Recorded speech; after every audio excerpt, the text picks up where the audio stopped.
जड़ भरत जिनके नाम पे हमारे ये भारतवर्ष का नाम पड़ा है, उन्हीं के बारे में हम लोग पढ़ने वाले हैं। ये जो कहानी है मैं भक्तमाल जो ग्रंथ है उनसे पढ़ रही हूँ।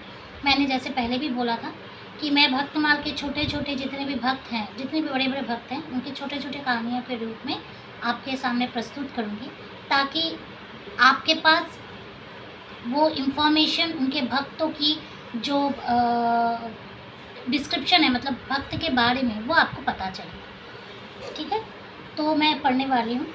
प्राचीन काल में भरत नामक एक महान प्रतापी एवं भगवत द्वितीय राजा हो गए थे। उनके नाम से ही यह देश भारतवर्ष कहलाता था। अंत समय में उनकी यह मृगावेश में आसक्ति होने के कारण उन्हें मृत्यु के बाद मृग शरीर मिला, और मृग शरीर त्यागने पर वे उत्तम ब्राह्मण कुल में जड़ भरत रूप में अवतीर्ण हुए। तो जो जड़ भरत के जो पिछले जन्म में वो राजा भरत थे। बहुत ही भगवतीय भक्ति वाले राजा थे, जो जिनके नाम से मैंने पहले ही बोला भारतवर्ष का नाम पड़ा।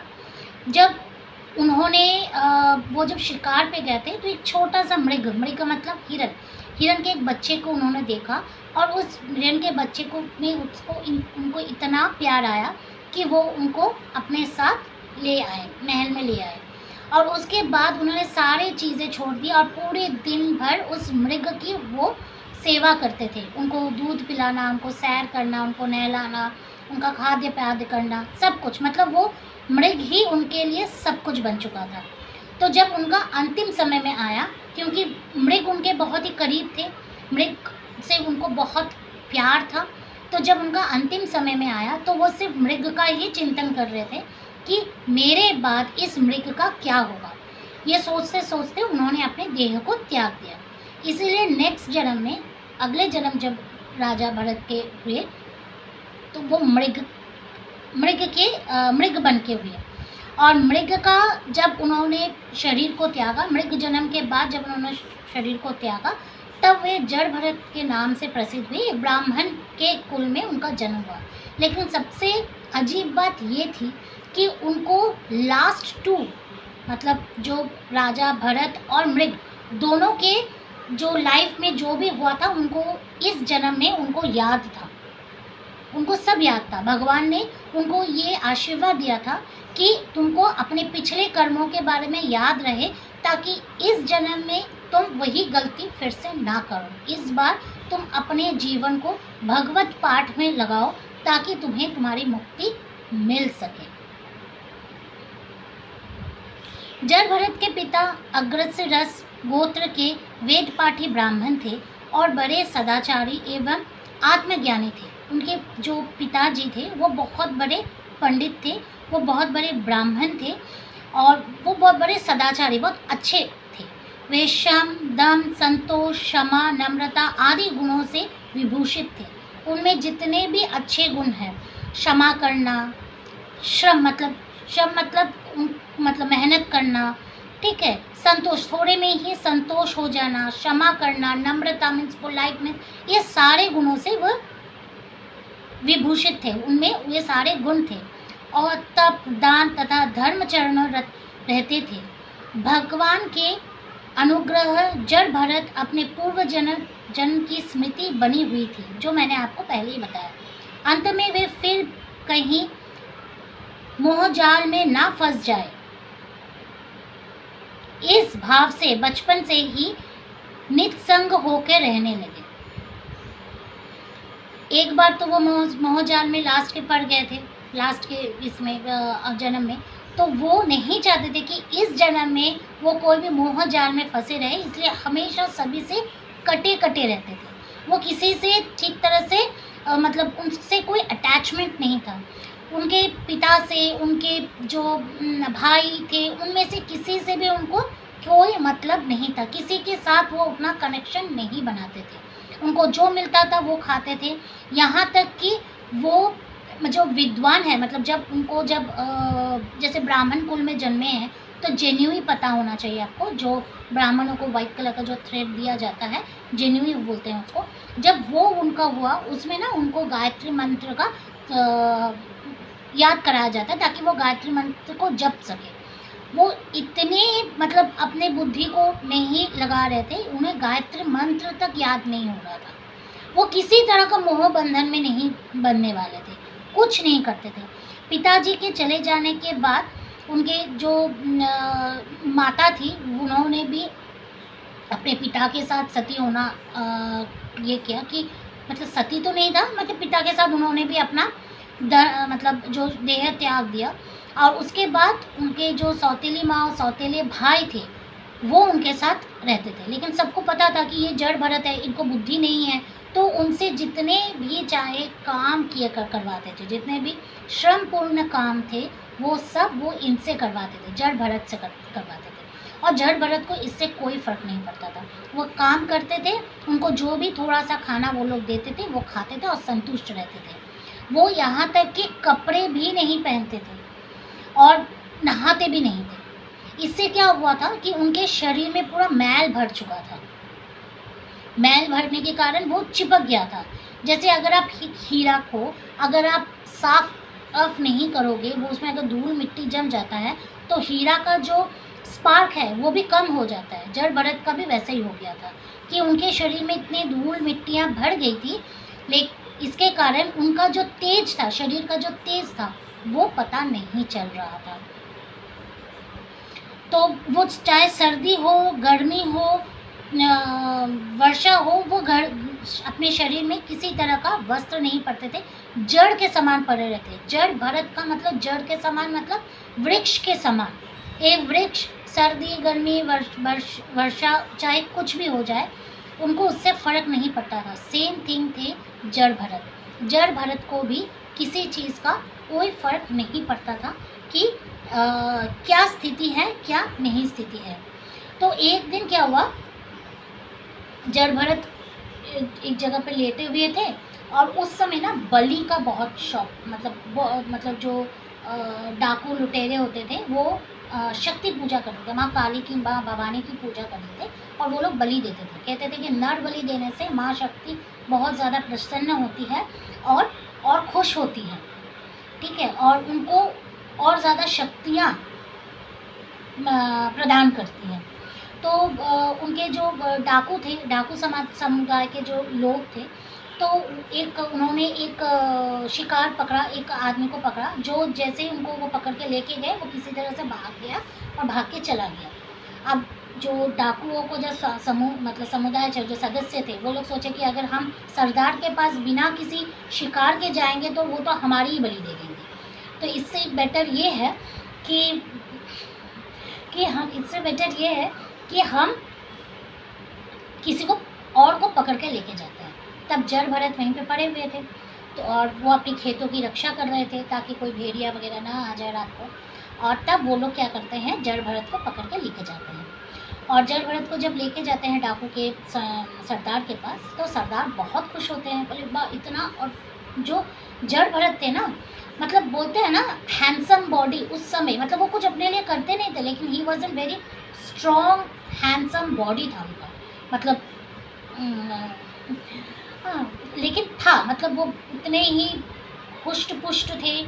और उनका मैंने बोला ना, उनके शरीर में धूल होने के कारण उनकी बॉडी का जो तेज था वो ढक चुका था, लेकिन उनके आत्मा का तेज तो किसी के मतलब धूल से भी नहीं जाता है। हीरा चाहे कितना भी आप धूल में रखो, जब उसको थोड़ा सा झाड़ोगे उसकी चमक ऑटोमेटिकली बाहर आता ही है। तो वैसे ही जड़ भरत का था। अब जड़ भरत को बलि देने के लिए सरदार ने उसको वो जिसमें बलि देने के लिए जिसमें सर को रखते हैं ना, उसमें उनका सर रखा।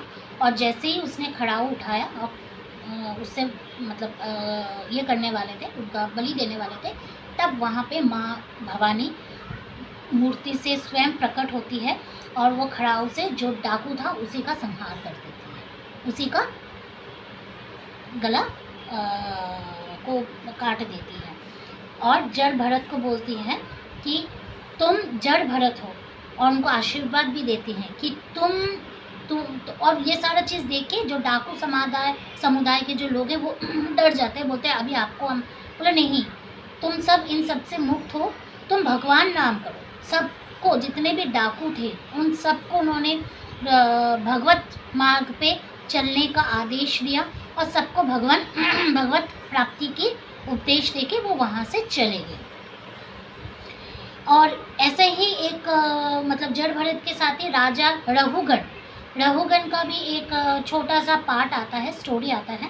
तो रघुगण का ये था कि वो सिंधु सौवर्य देश का राजा रघुगण थे और वो कपिल मुनि के आश्रम जा रहे थे। तो कपिल मुनि के आश्रम आपको सबको पता होगा, वो हमारे वेस्ट बंगाल में है, जो हम लोग गंगा सागर जो बोलते हैं, बहुत लोगों ने आई डोंट नो, मुझे पता नहीं कि सुना है या नहीं सुना है। तो जो गंगा सागर का जो मेला लगता है वो कपिल मुनि के आश्रम का ही लगता है, ठीक है। तो वो राजा जो रघुगण है वो कपिल मुनि के आश्रम में जा रहे थे। तो वो पालकी में जा रहे थे, तो दो जन करके पकड़े हुए थे, आगे 2 जन पीछे 2 जन। अचानक उनमें से एक पालकी वाले का तबीयत बहुत ख़राब हो जाता है और वो आगे जा नहीं पाता, तो पालकी उठा के जा नहीं पाता। और ये देख के अभी राजा भी ये है कि मुझे तो कपिल मुनि के आश्रम में जाना है, तो वो क्या करते हैं कि सामने में देखते हैं जड़ भरत वहाँ से निकल के वो एक जगह बैठे हुए थे। तो उनके जो दूसरे पालकी वाले थे, उन्होंने बोला तो फिर ये तो अट्टा कट्टा है, इसको बोलते हैं हमारे राजा का पालकी ले जाने के लिए। तो फिर वो जाते हैं, बोलते हैं हाँ ठीक है। तो वो बोलते हैं, तो बोला हाँ मुझे कोई प्रॉब्लम नहीं है, मैं जड़ भरत थे। तो वो उनको कोई भी काम बोलो वो कर देते थे, उनमें कभी भी वो ना नहीं बोलते हैं। जैसे आप वृक्ष को अगर काटते भी हो, कभी वृक्ष आपको उसकी शिकायत नहीं करता, वही वृक्ष आपको लकड़ी भी देता है, वही वृक्ष आपको फल भी देता है, आपके घर बनाने में मदद करता है, आपको छांव भी देता है। और उसको जब आप काट के अपने सुविधा के हिसाब से उसको काट के कोई फर्नीचर बना देते हो, तो वो वृक्ष आपको कभी कुछ बोलता नहीं।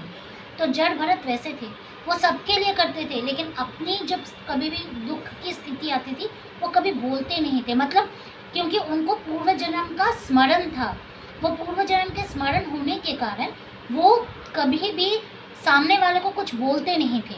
वो अपना जो शरीर है इससे भी कोई माया और मोह नहीं रखते थे।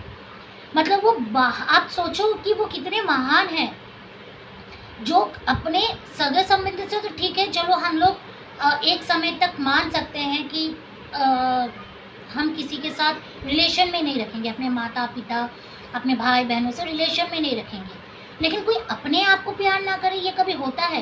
एक छोटा सा अगर कट जाता है तो हम लोग वही करते रहते हैं, ठीक है। और कभी अगर जल जाता है तो आंखों से आंसू आ जाते हैं। और मतलब अगर हमें कभी डूबने जाते हैं, मतलब अगर हम कभी कोई नदी में जाते हैं, अगर हम भगवान ना करे कि कभी हम डूब गए हैं, तो हम बचने के लिए हाथ पैर उठाते हैं। अगर जड़ भरत उस जगह में होगा तो वो तो हाथ पैर भी नहीं उठाएंगे, वो बोलेंगे मुझे जैसी स्थिति है, अगर बचना है तो बचेंगे, मरना है तो मरेंगे, जो होगा देखा जाएगा। जड़ भरत वैसे थे। तो जड़ भरत को वो बोलते हैं, तो जड़ भरत भी बोलते हैं हाँ ठीक है, मुझे कोई प्रॉब्लम नहीं है। तो जड़ भरत उनकी पालकी उठा के चलते हैं। लेकिन जब वो जा रहे होते हैं तो वो ना पालकी जो चींटियाँ होती हैं, छोटे छोटे कीड़े होते हैं, वो देख के ताकि उनके शरीर में पैर ना पड़ जाए, वो देख के वो हिलते डुलते जा रहे थे। अब राजा को तो बड़ा दिक्कत हो रहा था क्योंकि पालकी में बैठे हुए थे। वो तो अपने बाकी पालकी वाले के जो लोग उठा के जा रहे थे उनको बोलते हैं, तो वो पालकी वाले बोलते हैं ये गलती हमारी नहीं है, जो नया वाला आया है ये ऐसा कर रहा है, ये सही से नहीं जा रहा है, ये ऐसे करके जा रहा है। तो राजा को बहुत गुस्सा आता है, राजा उतरते हैं और राजा उसको बोलते हैं तुम ऐसा करके क्यों चल रहे हो। तब वो उनको इतना अच्छा उपदेश देते हैं कि राजा अगर मैं इनके ऊपर पैर दे दूंगा तो ये मर जाएंगे, मैं क्यों कोई जीव हत्या करूं। और उनको बहुत सारे उपदेश देते हैं, और वो उपदेश दे के जब वो सुनते हैं, वो उपदेश जब वो जानते हैं, तब वो बहुत खुश होते हैं और वो बोलते हैं कि आप साधारण व्यक्ति नहीं हो, आप बहुत बड़े परमात्मा हो, आप भगवत विद्वान हो। और उनके चरण का स्मरण करते हैं, चरण को चरण प्रणाम करते हैं और गिड़गिड़ा के उनसे क्षमा मांगते हैं। तब जड़ भरत जी ने राजा को आध्यात्मिक का बड़ा सुंदर उपदेश दिया, जिसे सुनकर राजा कृत हो गए और अपने आप को धन्य मानने लगे। वो अपने आप को धन्य मानने लगे।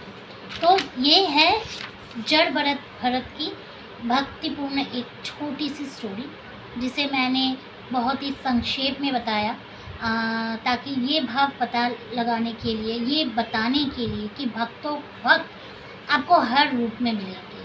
और भक्तों का जो जीवन होता है, हर भक्त अपने में अलग है। अगर आप मीराबाई का देखोगे वो अलग है, तुलसीदास का देखोगे वो अलग है, जड़ भरत जी वो अलग है, हमारे जो परीक्षित राजा हैं वो अलग है, राजा अम्बरीश का भक्तपूर्ण चीज़ अलग है। हर भक्त की स्थिति अलग है, हर भक्त का भाव अलग है।